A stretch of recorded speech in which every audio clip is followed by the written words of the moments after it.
नमस्कार।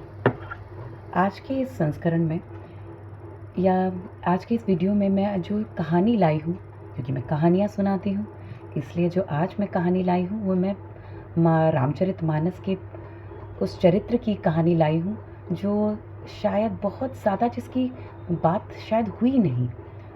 रामायण में भी उसमें बहुत कम बात की गई है, लेकिन ये पात्र आपको पता है सीता जी के तुल्य माना गया। मैं बात कर रही हूँ माता उर्मिला की। रामचरितमानस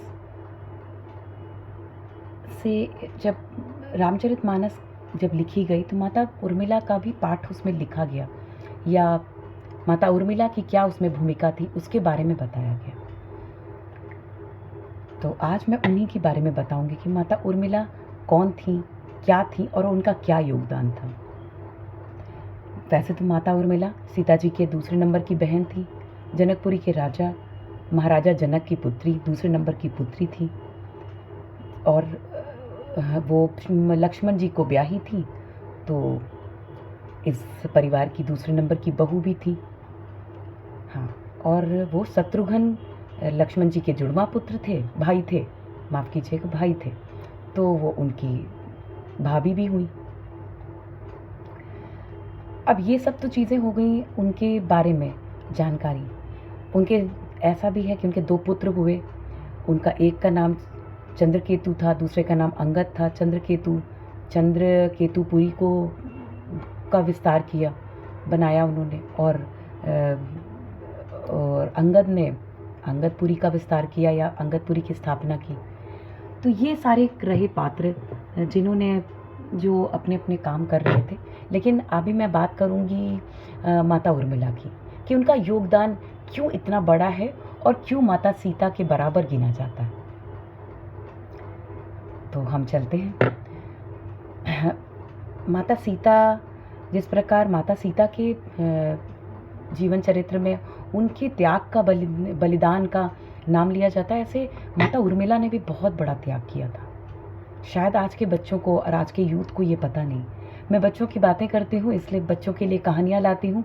इसलिए ये कहानी भी मैं आज के पेरेंट्स से कहूँगी, आज के माँ बाप से कहूँगी कि थोड़े छोटे छोटे रूप में अपने बच्चों को सुनाएं,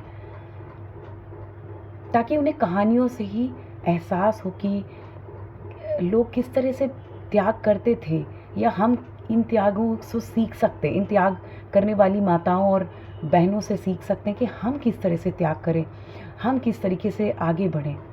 आगे बढ़ना कोई यही नहीं है कि आप अपनी रोज़मर्रा की पढ़ाई में या अपने कार्यों में बहुत आगे हैं। आप अपनी संस्कृति को भी कितना जानते हैं, ये भी आज बहुत ज़रूरी है। आप अपनी संस्कृति से कितना जुड़े हैं, वो भी बहुत ज़रूरी है। इसलिए पेरेंट्स, जब आप पहले अपनी संस्कृति और धर्म के बारे में जानेंगे, तभी ना आप अपने बच्चों को इस तरह की कहानियाँ, और इस पर गर्व करेंगे, अपने धर्म पर गर्व करेंगे, अपनी कहानियों पर गर्व करेंगे, अपने पुराने बड़े बड़े महाकाव्यों में लिखे हुए चरित्र जो कि सच थे, उन्हें किताबों में बाद में उकेरा गया। महाभारत बाद में आई या बाद में लिखी गई। वाल्मीकि जी ने तो जो सामने देखा वही लिखा था। तो इसका मतलब ये पात्र कोई मैथोलॉजी नहीं है, ये हमारे जीवन चरित्र थे, हमारे पूर्वज थे, जिनकी कहानियाँ आज हम मैथोलॉजी के रूप में कहते हैं या पढ़ते हैं। पर दुख होता है, ये मैथोलॉजी नहीं, हमारी हिस्ट्री है। प्लीज़ आप अपने बच्चों को ये हिस्ट्री के रूप में ही समझाएं कि हमारे पूर्वज कैसे हुआ करते थे, कितने दानवीर, कितने धर्मी, कितने विश्वास से भरे हुए, कितने पराक्रमी, कितने कर्मठ। ये सारी चीज़ें बड़ी बड़ी ज़रूर लगती हैं, पर आज नहीं, कल हमारे यूथ को ज़रूर चेंज करेंगी। वो हमारे धर्म से जुड़ेंगे, अपने धर्म से जुड़ेंगे, वो दोबारा टर्न करेंगे, वो दोबारा अपनी जड़ों को ढूंढेंगे, क्योंकि आज हम जड़ों से ही तो कट गए। खैर, वो बातें बहुत बड़ी हो जाएंगी। मैं आज आपको उर्मिला जी की कहानी सुना रही थी। हाँ, तो मैं स्टार्ट करती हूँ। जैसा कि आप जानते हो कि जब भगवान श्री राम और माता सीता और लक्ष्मण जी वनवास को चले गए, तो जब भगवान श्री राम और माता सीता अपने कक्ष में शयन कक्ष में चले गए सोने के लिए, तो लक्ष्मण जी हर रोज़ की तरह जैसे पहले होता था जरा महल में, उसी तरह अपने सोने के लिए माता निद्रा उनके पास आई, लेकिन वो द्वारपाल बने इधर से उधर चक्कर काट रहे थे। तो माता निद्रा ने कहा कि सब सोने जा चुके हैं, लक्ष्मण जी आप भी सोने चलिए, मैं आई हूँ और आपको सुलाना चाहती हूँ। तो उन्होंने कहा देखिए माता, मैं आपके नमस्कार करता हूँ और आपको धन्यवाद देता हूँ कि आप आईं, लेकिन मैं आपको ये आदेश देता हूँ कि प्लीज़ आप 14 वर्ष तक, जब तक मेरे भगवान श्री राम, मेरे भैया और मेरी भाभी ये वनवास को हैं, तब तक मैं सो नहीं सकता। मैं उनकी सेवा में रहूँगा, मैं रात दिन जगूँगा, मैं किसी एक पल के लिए नहीं सो सकता। तो ये तो बहुत बड़ा बड़ी चीज़ थी, बहुत बड़ा बलिदान था।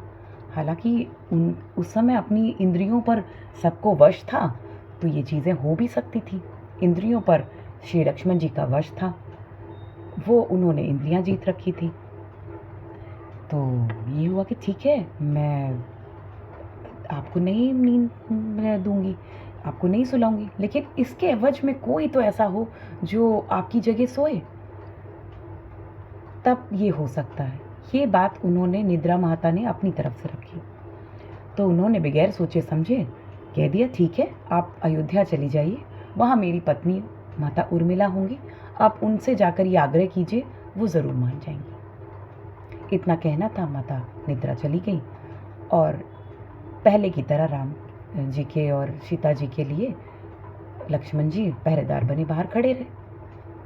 अब माता निद्रा पहुंची अयोध्या और मिली माता उर्मिला से, और उन्होंने उनसे ये आग्रह बताया। उन्होंने सारी कहानी सुनी कि उनके पति ने उनको ये आदेश दिया है कि मेरी जगह वो सो जाएं और मैं एक ज़रूरी कार्य से या अपने भैया भाभी की देखरेख में लगा हुआ हूँ, तो ये काम, ये निद्रा अब उन्हीं को लेनी होगी। बगैर देरी किए, आपको पता है, बिना देरी किए, बिना कुछ सोचे समझे, बिना कुछ ये सोचे कि आप पहले तो ये ज़माने में ये फ़ोन और मोबाइल तो होते नहीं थे कि अपने पति से पूछ ले, सुनो जी आपने ऐसा क्यों कहा, ये क्यों कहा, ऐसे कैसे कह सकते हैं आप, हमारा निर्णय आप कैसे ले सकते हैं, ऐसी बातें होती। इससे पहले ये चीज़ें नहीं थी।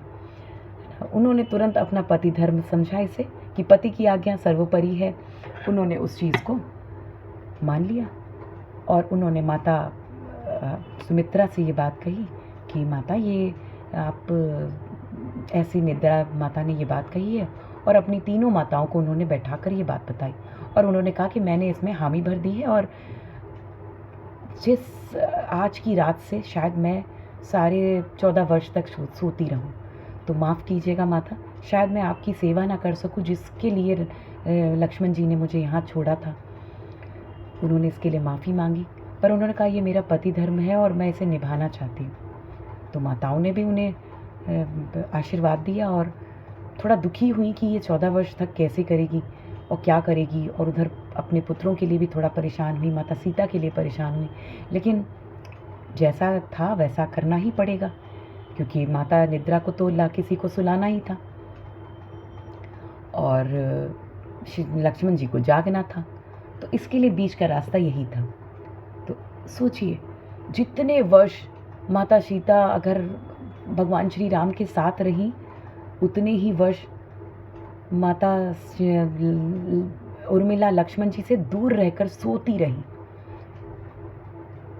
उन्होंने जीवन के शायद 14 वर्ष में कुछ भी नहीं देखा होगा, जीवन में कितने सुख और कितनी अच्छी चीज़ें उनके सामने से निकल गई होंगी, किस तरह का उनका जीवन काल रहा होगा वो 14 वर्ष, एक कितनी कठिनाई भरा समय रहा होगा। माता सीता ने तो अपने पति के साथ, भगवान श्री राम के साथ बिताया, उनके साथ वो रहीं, अच्छे बुरे खट्टे मीठे पल उन्होंने देखे, उनके लिए तो एक कहानी भी बन गई। उनके जीवन चरित्र में उनके योगदान, उनके बलिदान, उनके त्याग का एक प्रतिमूर्ति बन गई। लेकिन एक त्याग माता उर्मिला ने किया जिसको शायद ही कोई जानता हो। तो आज मैं इसी पात्र के बारे में बात करूँगी।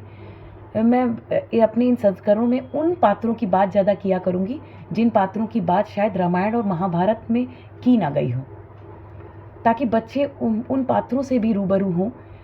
भगवान श्री राम व माता सीता के बारे में सब लोग जानते हैं और मैं इन पात्रों के बारे में भी ज़रूर बातें करूँगी, जितना ज्ञान मुझे होगा मैं ज़रूर आपसे बांटूंगी, शेयर करूंगी, लेकिन उन पात्रों की ज़रूर बात करूंगी जिन पात्रों की बारे में रामायण और महाभारत में शायद बहुत कम बात की गई है।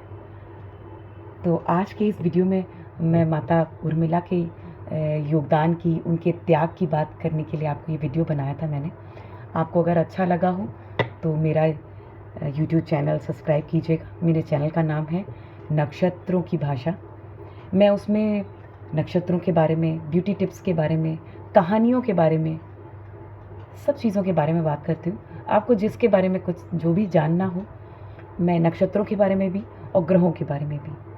मैं कुंडली भी देखती हूँ, कुंडली में भी विचार करती हूँ, कुंडली के विचार करती हूँ। आपको कुंडली अगर दिखवानी है तो आप उसके बारे में भी बता सकते हैं। आप अपनी कुंडली मुझे शेयर कर सकते हैं, मुझे व्हाट्सएप कर सकते हैं, मुझे मेल कर सकते हैं। मेरा मेल एड्रेस भी आपको वहीं मिल जाएगा, मेलिंग आईडी भी आपको वहीं मिल जाएगी।